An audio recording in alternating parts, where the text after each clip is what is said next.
نحمدہ و نصلی و نسلم علی رسولہ الکریم اما بعد فاعوذ باللہ من الشیطان الرجیم بسم اللہ الرحمن الرحیم۔ آپ نے ایک نام سنا ہوا ہے لیلۃ الجائزہ۔ یہ اس رات کو کہتے ہیں جسے ہم عرف عام میں چاند رات کہتے ہیں، یہ لیلۃ الجائزہ ہے۔ یہ بڑی فضیلت والی رات ہے، بڑی اہمیت والی رات ہے۔ اس رات کو ہم چوک چوراہے میں یا بازار میں گھوم پھر کے ضائع کر دیتے ہیں۔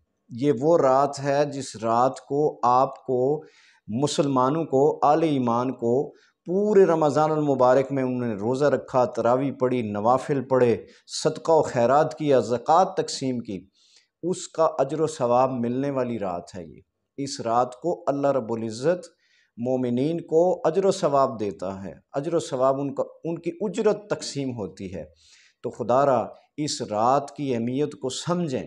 یہ ان راتوں میں سے ہے جن کے بارے میں 5 راتوں کا تذکرہ اللہ کے نبی علیہ الصلاۃ والسلام نے فرمایا۔ اس میں سے ایک رات ارشاد فرمایا، یہ جو ہم شوال کی پہلی جو رات آتی ہے، یعنی جسے ہم چاند رات کہتے ہیں، یہ وہ رات ہے جو بہت اجر و ثواب والی رات ہے۔ ہمارے ہاں کیا ہوتا ہے، ہمارے معاشرے میں کیا ہوتا ہے کہ ہم پورا مہینہ گھر میں بیٹھے رہتے ہیں یا اپنے معاملات چلاتے رہتے ہیں، بازار بھی جاتے ہیں، چکر لگتا ہے، لیکن صرف چاند رات کو نکل جاتے ہیں۔ آپ دیکھیں گے بازار بھرے ہوتے ہیں اور بازار میں رش ہوتی ہے، لوگ ہوتے ہیں، کیا ہوتا ہے جناب کہ ہم نے خریداری کرنی ہے۔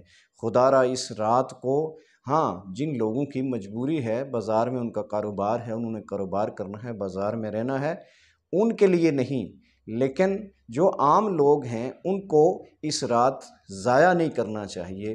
اس رات کو کم از کم زیادہ نہیں تو 8 سے 10 نوافل پڑھ کے اللہ کی بارگاہ میں ضرور دعا کریں، ضرور التجا کریں۔ اس رات کو اللہ تبارک و تعالیٰ کی بے شمار نعمتیں ملتی ہیں، بے شمار جو جتنی بھی محنت کی ہوئی ہے آپ کو اس کا اجر و ثواب ملتا ہے۔ ایک مزدور ہے جو سارا دن مزدوری کرتا ہے اور شام کو اس کو اجرت ملنے کا وقت آئے تو وہ اگر بھاگ جائے، آگے پیچھے ہو جائے، اجرت نہ لے تو اس کی مزدوری کا کیا فائدہ ہوگا اسے؟ ہرگز کوئی عقل مند مزدور ایسا نہیں کرتا۔ تو ہرگز مسلمانوں کو بھی چاہیے کہ اس رات کو مت ضائع کریں، اس رات کی اہمیت کو سمجھیں۔ احادیث مبارکہ میں اس رات کے بڑے فضائل ملتے ہیں۔ اس رات کو عبادت کریں، اس رات کو اللہ رب العزت کی بارگاہ سے مانگیں، اللہ تبارک و تعالیٰ عطا فرماتا ہے۔ تو صاحبو، اس رات کو میں پھر سے عرض کروں گا کہ جن لوگوں کے کچھ کاروبار ہیں، ظاہر ہے مجبوری ہے ان کی، رزق حلال کمانا عین عبادت ہے، اپنے بچوں کے لیے کمانا عین عبادت ہے، ضرور کمائیں، لیکن عام پبلک کی میں بات کر رہا ہوں، اس رات کو جشن کے طور پر مت منائیں۔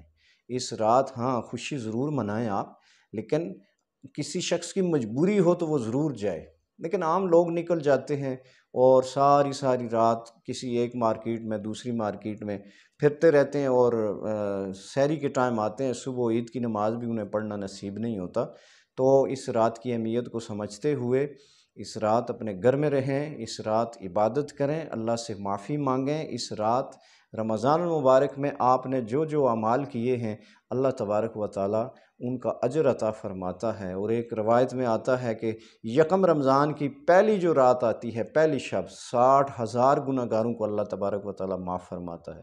پھر اسی طرح دوسری آتی ہے تو دگنے کر دیتا ہے، تیسری آتی ہے تو اس طرح یہ سلسلہ چلتا ہے۔ اور جب شوال کی پہلی رات آتی ہے، جب شوال کا چاند نظر آتا ہے تو اس کے یعنی چاند رات جو ہوتی ہے، اس رات کو اللہ رب العزت یکم رمضان سے لے کر 29 رمضان یا 30 رمضان جتنے کا بھی چاند ہوتا ہے، جتنے لوگوں کی بخشش فرماتا ہے، اس کے برابر سب لوگوں کے گناہوں کو معاف فرماتا ہے۔ تو اس رات مانگیں اپنے رب سے، التجا کریں، دعا کریں۔ امام غزالی نے ایک مقام پہ لکھا ہے کہ جو عظیم راتیں ہیں، یہ برکت والی راتیں ہیں، جیسے لیلۃ القدر ہے یا دیگر راتیں ہیں، تو ان راتوں کو جو شخص عبادت نہیں کر سکتا، اپنے رب سے مانگ نہیں سکتا، جو گناہ گار ہے، اس شخص کو چاہیے، بہتر اس کے لیے یہ ہے کہ وہ سو جائے، کسی گناہ کے کام میں مت پڑے۔ تو ایسی جو عظیم راتیں ہیں، ان راتوں میں گناہوں سے اجتناب کرنا چاہیے، بازار سے جانے سے اجتناب کرنا چاہیے۔ رسول مکرم کا فرمان مبارک ہے کہ سب سے جو بدترین جگہ ہے وہ بازار ہے، وہ سب سے بہترین جگہ جو ہے وہ مسجد ہے۔ لیکن ہمارا دل بازار میں تو لگتا ہے، مسجد میں جاتے ہیں ہم جلدی واپس آ جاتے ہیں۔ اللہ رب العزت ہمارے دلوں کو روشن فرمائے اور اس رمضان المبارک کی برکات ہمیں عطا فرمائے، اور شب جائزہ میں جہاں بے شمار لوگوں کے گناہوں کو بخشے، اللہ رب العزت ہمارے گناہوں کو بھی بخشے، ہماری دعائیں قبول کرے، ہمارے روزے قبول کرے۔ وما توفیق الا باللہ۔